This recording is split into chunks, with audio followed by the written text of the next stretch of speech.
We study every day to pass our exams because we know that once we have passed our exams well, once we have the degree or the certificate that we want for, it will open the doors. The burning of the midnight oil, the studying, the going to school is delaying that gratification. You could have just stayed at home and watch your movies, just sleep, play, and then whatever. But you decided that okay, I will forgo all of those things and I'll go to school. I will study so that my future will be better.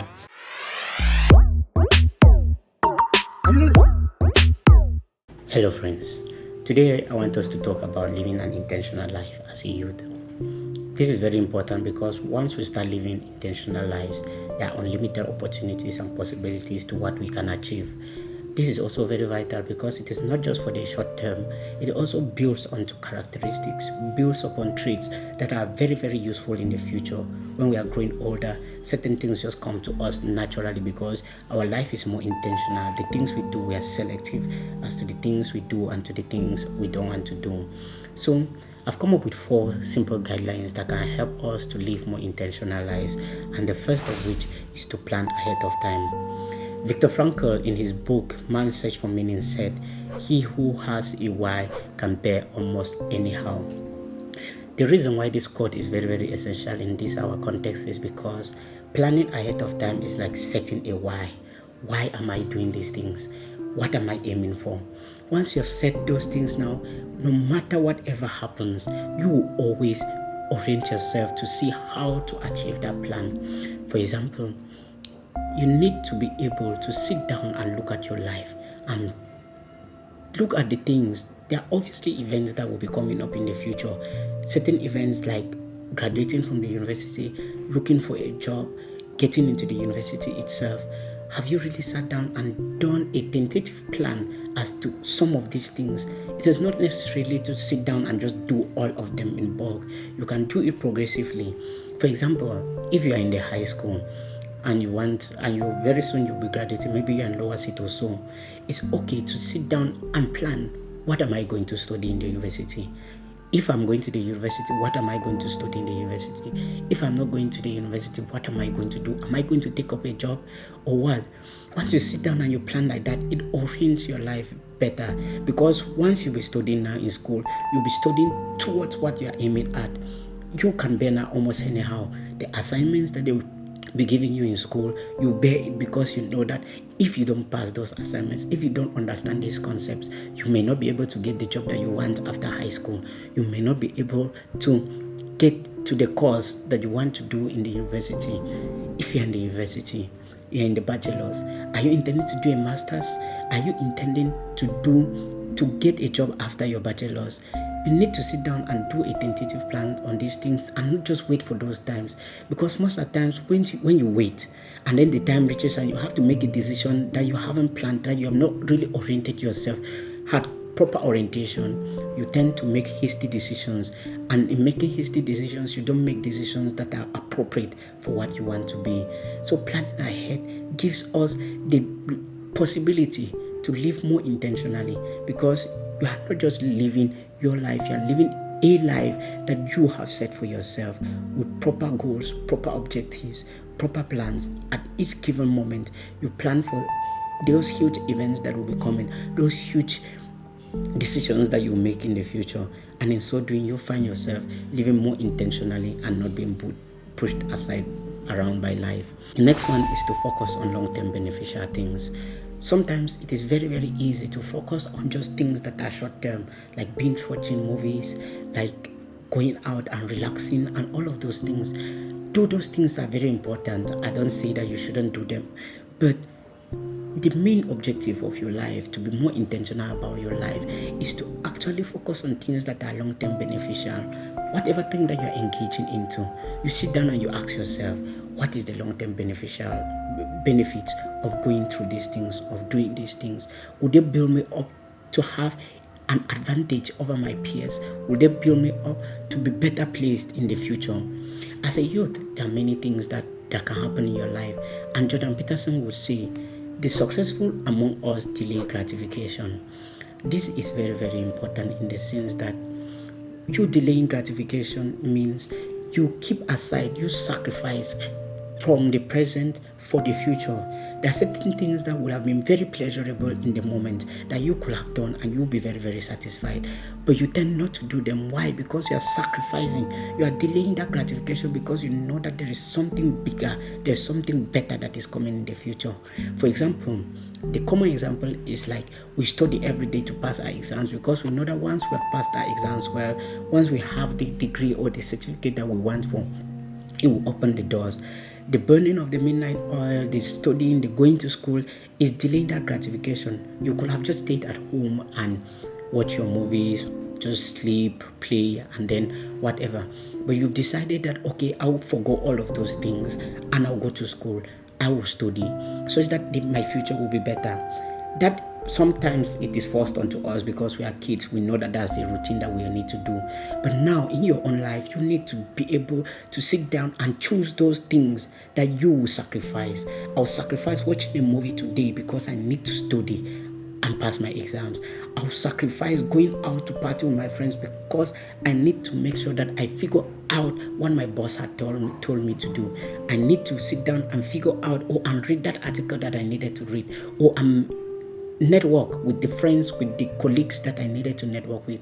Why? Because if it's long-term beneficial, you decided, okay, instead of eating things that are not healthy, you decided, okay, you'll be eating vegetables, you eat proteins, you eat a balanced diet. Why? Because you know that in the future, you will have built up a good metabolism and you'll be healthier.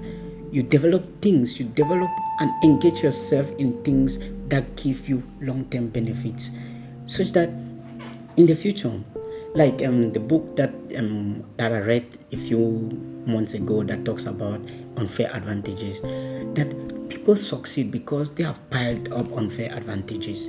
Piling up those unfair advantages are like skills. They are skills that you pile up just by deciding that, okay, in my free time, rather than I just sitting, let me just go and learn that skill. Let me learn a new language. Let me get fit. Let me be more healthy. Let me go to the gym and be more healthy. Let me develop that new skill. And then that might not make any sense in the present, but in the future, that might be the thing that separates you from your peers. That might be the things that make you selected for the position that you wanted. For example, they might want a position. I heard of a friend who had an opportunity to go to the United States, and the only reason why she could not go was because she could not swim. And that was one thing. If she could swim, it would have already been an unfair advantage for her to be able to go. I'm not saying that we all should learn how to swim, but I'm saying that in our free time, we choose to engage in things that are long-term beneficial to us, things that do not just pleasure us in the moment, but things that are very, very important and will have lots and lots of benefits in the future. It is also very, very important that we take into consideration these things. But I am in no way saying that we should just live our lives shunning the things that can gratify us in the moment, shunning the things that can give us the pleasures of the moment. If you find the right balance between those things that delaying gratification intentionally, you know that there are certain things that obviously you can do. You can go out and stroll, you can go out with friends, you can have fun once in a while, but your main objective is such that all of these things should not just fall onto you. You're not just sitting in your house and somebody calls onto you and then you just get up and you're going.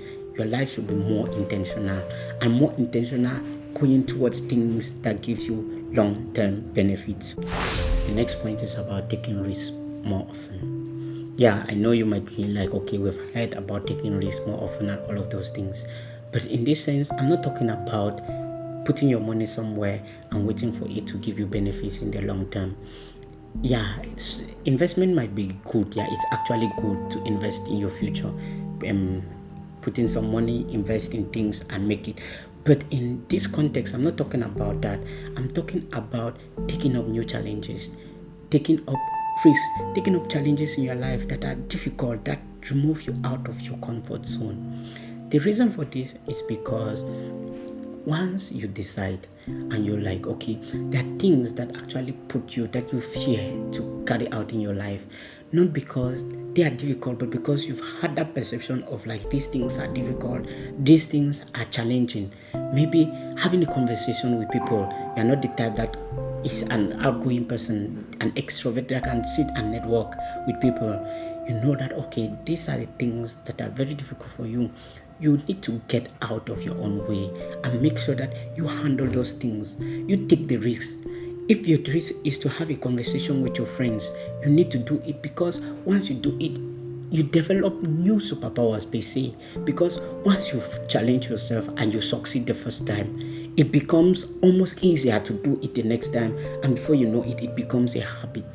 If you have fears that are holding you back, that are keeping you hostage, that are making you walk in life as if you are walking on eggshells, you are afraid to do this because it might be consequential in this way, you are afraid to do this because it might be consequential in this way, so you rather walk on a straight line so that whatsoever happens, you know that you are walking on a straight line. That doesn't help. You need to be able to go out of yourself. That is why the statement that you have to think out of the book has a lot of meaning than just thinking out of the box. It means you don't just let your environment or the status quo to commit to push you towards doing things. You should be able to explore and go out of your own status quo.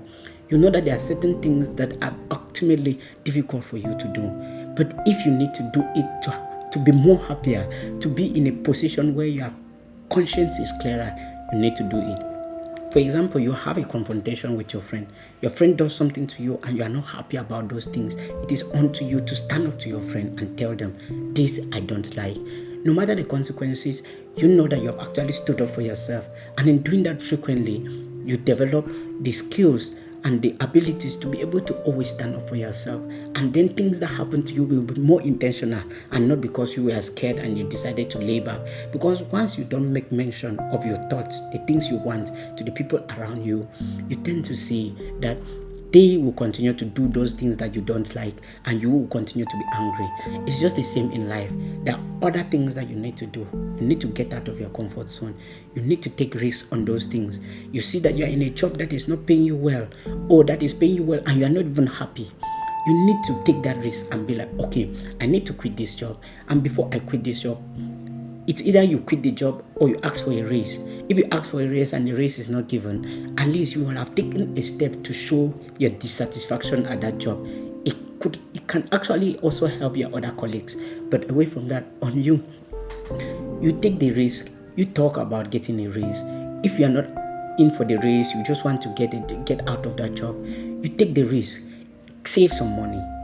Invest in building up your skills so that you should be in a proper position to get a newer job, and not just stay in the job because it is giving you money. It's making your life miserable. You just want to stay there. It is not your intention to work. You get up every day, you are grumbling, you don't want to go to work, but you have to because it pays the bills. You need to be very intentional and take risk. Take risks on things that will give you more intention, that you get up in the morning, you are vibed on going to do it. Obviously, that's not how all our jobs are, but to an extent, you go for the better one. You should be able to take risks, to invest. You want to have money in the future, you should be able to invest now. Invest in the things that can give you those things that you want in the future. Take risks now so that you will not regret it in the future, so that you can build those characteristics. And as a youth, once you start doing it now, it becomes easier in the future, because you will see, for instance, that there will be certain things, certain challenges that you will face in the future that will not be so much challenges because you had put yourself in challenging situations when you were younger, and then facing challenges in the future becomes certainly easier. Your life becomes more intentional. Last point is to be authentic. Being authentic, as I always say, you're not trading with them in a means of deception and trying to deceive them into doing things that they don't want to do.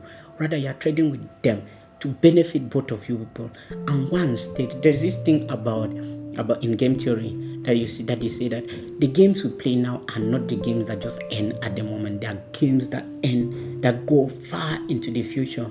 And if you know that you have to play a game with somebody, and that is not the only game that you have to play with that person, it is better to treat that person right, so that the next time you people play the game will go on smoothly. So is life. You need to be able to interact with people, knowing that your paths may cross again in the future. And even if your paths may not cross, your paths may cross with somebody who has interacted with that person that your paths had crossed before. And you should be in the position where you are authentic, you're genuine. There are certain things that you remove yourself out of, certain conspiracies, certain problems that you tend to find yourself out of them because you are genuine. And then your life becomes more intentional because you're not trying now to hide things. You're not trying to be somebody whom you are not. You are just being you and doing the things that you want to do. Yes, there are certain things that you do that are wrong. You need to be authentic enough to know that this thing is wrong, and you work on building those things. And that is what comes to build our intentional life. These 4 things: planning ahead of time, focusing on long-term beneficial things, taking risks, and being authentic, they come up. Well attained can make us to live more intentionally, and in so doing, we live a life that us will be satisfied with and will directly or indirectly impact the people around us. Thank you for listening, and thank you for joining me in this conversation. If you want to listen to more conversation, do well to like our video, to subscribe, and to leave a comment. What do you think can be done to live more intentionally? What do you think an individual can do to be more intentional about his daily dealings, about his future, about what he wants to do? Thank you for your comments, and I'll be hoping to communicate with you on the comment section. See you in the next video.